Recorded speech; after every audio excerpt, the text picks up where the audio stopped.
Sir, exam में हमें अच्छे मार्क्स लेने के लिए किन बातों का ख्याल रखना चाहिए? एक तो एक तैयारी का तल्लक है, वो जो हमने पहले ऑलरेडी डिस्कस कर चुके हैं। अब हमारा जो आज डिस्कशन है, जो बात आप पूछ रहे हैं, ये है एग्ज़ाम के वाले से कि अब एग्ज़ाम स्टार्ट हो गए, अब आपका बिहेवियर किस तरह का होना चाहिए, या पेपर को अटेम्प्ट करते हुए आपको किन बातों का ख्याल रखना है कि आपने जो तैयारी की है उसके रिज़ल्ट अच्छे ले सकें। बाज़ दफ़ा अपनी कुछ कॉमन मिस्टेक्स की वजह से कुछ स्टूडेंट्स जो होते हैं बड़ी अच्छी तैयारी करके जाते हैं, लेकिन फिर भी उनके मार्क्स नहीं आते क्योंकि वो अक्सर गलतियां कुछ कर जाते हैं। हम आज उन गलतियों के ऊपर बात करेंगे कि जो तैयारी आप कर चुके वो तो हो चुकी, अब उसके बाद जो प्रोसेस है वो है उस पेपर को हल करना, उसको अटैम्प्ट करना। तो इसके ऊपर हम बात कर रहे हैं। एक तो आप इसका स्टार्ट ले लें कि आप घर से जब निकल रहे हैं ना सुबह, उसके बाद से जब आप जो तैयारी करनी थी आप कर चुके हैं। अब सबसे पहला जो एक बड़ा काम आपने करना है कि अब आपको उस बुक को, उस नोट्स को छोड़ देना है। अब घर से निकलते वक्त से लेके पेपर अटैम्प्ट करने तक आपको इन चीज़ों में नहीं पढ़ना, रिलैक्स होके आपने जाना है। अब होता क्या, नॉर्मली स्टूडेंट्स करते क्या हैं कि आखिरी दम तक ना स्ट्रेस में जाते हैं। घर से निकलते हैं, फिर सोच में पढ़ते हैं, फिर कोई दोस्त मिल गया, कोई अपना क्लास फेलो मिल गया, उसने कह दिया अच्छा ये नहीं ये कर लो, ऐसे नहीं ऐसे कर लो, मुझे पता चला ये पेपर आ रहा है। इससे क्या होता है कि आप एक स्ट्रेस के माहौल में जा रहे होते हैं और फ्री की टेंशन में जा रहे होते हैं। इसका कोई फ़ायदा नहीं होता। अब उस टाइम पे ना तो आप कोई नए टॉपिक्स तैयार कर सकते हैं, बल्कि जो आपने तैयार किए हुए हैं वो भी आपको भूलना शुरू हो जाएंगे जब आप इस स्ट्रेस में आना शुरू हो जाएंगे, क्योंकि आप मेंटली थोड़े जो फ्रेश थे वो फ्रेशनेस जाती रहेगी। जब आप स्ट्रेस में आते हैं तो आपकी मेंटल क्रिएटिविटी वैसे ही रुक जाती है। एक तो पहली सबसे जो चीज़ है ना, वो आपने इसका ख्याल रखना है, जो आपने तैयारी कर ली है वो हो गई। आप घर से निकल रहे हैं, इसके बाद आपने एग्ज़ामिनेशन हॉल तक कोई किसी से डिस्कशन नहीं करनी है, किससे ये कंपेयर नहीं करना कि आपने कितने चैप्टर किए हैं, मैंने कितने चैप्टर किए हैं।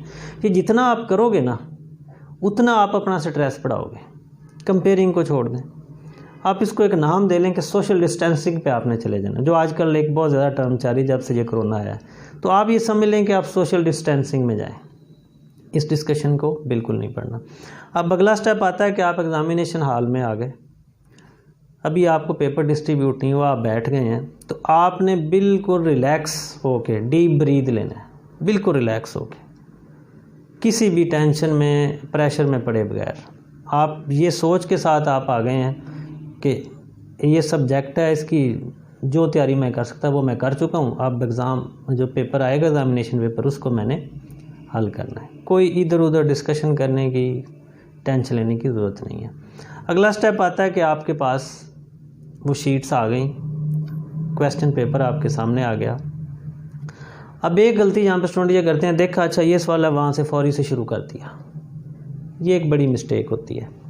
आपको बड़ा रिलैक्स हो के क्वेश्चन पेपर को पूरे को पढ़ना है मुकम्मल, फिर थोड़ी देर रुकना है, उनके ऊपर गौर करना है कि क्या क्या क्वेश्चंस हैं। एक दफ़ा फिर रीड करें, कम से कम 2 दफ़ा पूरे क्वेश्चन पेपर को रीड करें, ताकि बाज़ दफ़ा उसमें ट्रिकी क्वेश्चन पूछे होते हैं।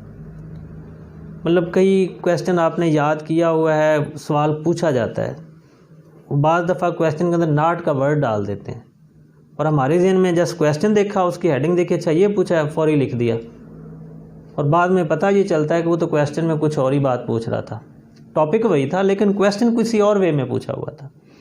तो आपको वो आने के बावजूद आप गलत अटैम्प्ट कर आते हैं। तो इसलिए बड़ा रिलैक्स हो के पूरे क्वेश्चन पेपर को पढ़ें, थोड़ा गौर करें, फिर उसको अच्छे तरीके से पढ़ें। फिर एक ये काम कर लें कि उस क्वेश्चन पेपर के ऊपर जो आपको सबसे इजी और कंफर्टेबल लगता है ना क्वेश्चन, उसको टिक कर लें। फिर उसके बाद सेकंड पे नंबर पे, फिर थर्ड नंबर पे अपनी नंबरिंग आप कर लें। अब इसका फ़ायदा क्या होगा, अगर तो आपने उसी नंबरिंग से जो क्वेश्चन पेपर में है, स्टार्ट वाले क्वेश्चन को थोड़े टफ हुए, एक तो क्योंकि आपको पता है टाइम बाउंड होता है ये इम्तिहान जो होता है, आपको बहुत सारा टाइम वहाँ पे लेंगे, मेंटली स्ट्रेस में होंगे, प्रॉब्लम होगी। जब आप वो क्वेश्चन अटैम्प्ट करते हैं जो आपको आते हैं और अच्छे तरीके से आते हैं, उससे एक तो आपका टाइम बचेगा, दूसरा आपका कॉन्फिडेंस लेवल बढ़ता जाएगा। अब आखिर में जो आपके सवाल बचेंगे, आपको पता होगा कि अब मेरे पास टाइम भी है, अब मैं इसको, ये भी है कि मैं इतने क्वेश्चन कर चुका हूँ, अब मैंने ये करने हैं। एक तो ये आपने स्टेप अपनाना है। उसके बाद अगला स्टेप आता है कि आपकी जो प्लानिंग है, क्वेश्चन पेपर आने के बाद उसको हल करने भी एक प्लानिंग होती है। प्लानिंग क्या है? जस्ट लाइक अगर कोई ऐसे राइटिंग है तो आपको उस ऐसे का स्ट्रक्चर पता होना चाहिए। आप स्ट्रक्चर वाइज लिखेंगे कि पहले इंट्रोडक्शन होगा, फिर मैं ये डिटेल दूंगा, ये डिस्कशन हैं, यहाँ पे पैराग्राफ ख़त्म करूँगा, उसके बाद एंड के ऊपर ये कंक्लूजन होगा या एंडिंग मेरे सेंटेंसेस ये होंगे।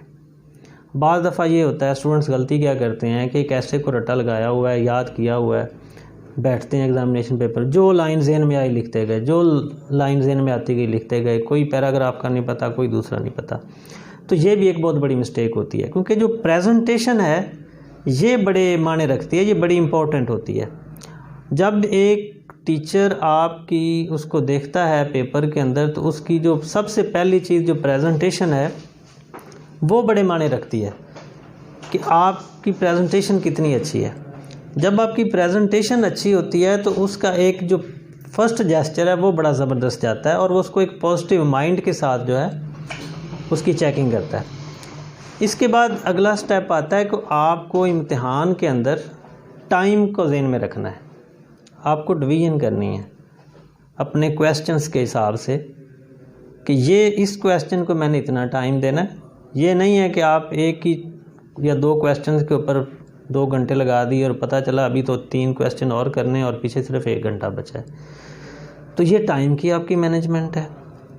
उसके बाद आता है आपकी जो प्रेजेंटेशन है, जो मैंने आपको अभी बताया कि आपकी प्रेजेंटेशन पेपर की ये जो चेकिंग करता है पेपर की, उसके लिए बड़ी वेटेज होती है। उसके बाद फिर ये आता है कि आपको जल्दी नहीं करनी। नॉर्मली होता क्या है कि आप समझते हैं ये एग्ज़ाम मैंने हल कर लिया, सलूशन इसके वो दे दिए क्वेश्चंस के, अब इसको जल्दी से दें और मैं जाऊं।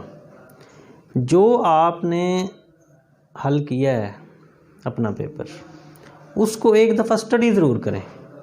बहुत सारी ऐसी मिस्टेक्स अक्सर सामने आती हैं जो आप समझते हैं कि मैंने नहीं की, लेकिन जब आप उसकी दोबारा रीडिंग करते हैं तो आपको बहुत सारी चीज़ें वहाँ से मिलती हैं।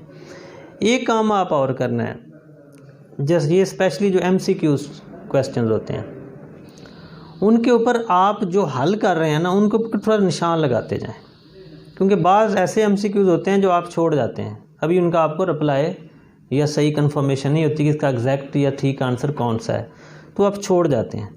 तो ऐसा ना हो कि आप उसको स्किप ही कर जाएं। तो इसलिए जो क्वेश्चन आप हल कर लेते हैं उसके ऊपर एक निशान लगा दें, ताकि आपको याद रहे ये मैं हल कर चुका हूँ, और ये जिनके ऊपर मैंने सर्कल नहीं किया हुआ या निशान कोई नहीं लगाया ये अभी मेरे रहते हैं। और ये आप जब दोबारा प्रूफ रीडिंग करेंगे उसमें भी आपको ये चीज़ें आसानी से पता चल जाएंगी। तो इसमें कोई ऐसी बड़ी रॉकेट साइंस नहीं है, ये सिंपल सी बातें हैं। उसके बाद जब आपने पूरा कंप्लीट कर लिया, उसकी प्रूफ रीडिंग कर ली, फिर आप सेटिस्फेक्शन हो गई कि अब मैं सेटिस्फाइड हूँ, अब मैं ये कर चुका हूँ, यहाँ तक बज़ाहिर तो आपका इम्तिहान ख़त्म हो गया, आपने वो पेपर सबमिट कर दिया। अब इसके बाद एक और स्टूडेंट्स बड़ा एक गलती कह लें या एक गलत प्रैक्टिस कह लें, जिससे वो फिर डिप्रेशन में या स्ट्रेस में जाते हैं। अब ये आपके अगले पेपर को इम्पैक्ट करता है। वो क्या होता है कि पेपर दे के आए, फौरी डिस्कशन शुरू हो गई, यार उसका जवाब क्या था, वो आपने इसका कैसे हल किया। अब आप जो कर रहे हैं वो तो चेंज नहीं हो सकता। अब हो सकता है दूसरे वाला स्टूडेंट को गलत चीज़ बता रहा हो, आपने ठीक की हो, लेकिन आप उसकी वजह से शाम तक या रात तक, अगले दिन तक आप परेशान रहेंगे कि अच्छा ये मेरा गलत हो गया। तो ये जब डिस्कशन है ये आपने नहीं करनी। जो हो चुका है वो अब हो चुका है, उसको आप बदल नहीं सकते। जो आप पेपर दे चुके हैं वो चले गए हैं। अब उसके बाद जो आपका अगला इम्तिहान है आप उसके ऊपर फोकस करें इन डिस्कशन में। ऐसा भी नहीं है कि अगर हमारे सारे ऑप्शन ठीक है हम दूसरों को भी आगे यही कहते फिर तुम्हारे गलत है, तुम्हारे दूसरे का भी दिलाजारी करें, हर्ट करें, हालांकि हमें पता हमारे। देखो मैं तो आपको ये बात कर रहा हूँ कि ये बात ही नहीं कर रहा कि वो डिस्कशन करें या फिर, मैं ये कह रहा हूँ कि इन चीज़ों की करने की ज़रूरत ही नहीं है। अगर आप ठीक कर रहे हैं तो डिस्कशन से वो गलत नहीं हो जाना, या आप एक गलती कर रहे हैं तो वो दूसरे के साथ डिस्कशन से ठीक नहीं हो जाना। बल्कि अगर आपको कुछ ऐसी चीज़ें सामने आ गई कि मैंने वो गलत कर लिया है, तो आप फ्री का स्ट्रेस में रहेंगे, आपका जो अगला पेपर होगा उसको भी इम्पेक्ट करेंगे। क्योंकि इम्तिहान में सबसे जो बेसिक चीज़ है ना अच्छा इम्तिहान देने की, वो ये है कि जितना आप मेंटली रिलैक्स होंगे, जितना आप स्ट्रेस फ्री होंगे, उतना आपका माइंड एक्टिव होगा, उतनी आप लर्निंग अच्छी करेंगे, उतने आपके रिजल्ट्स बेहतर आएंगे।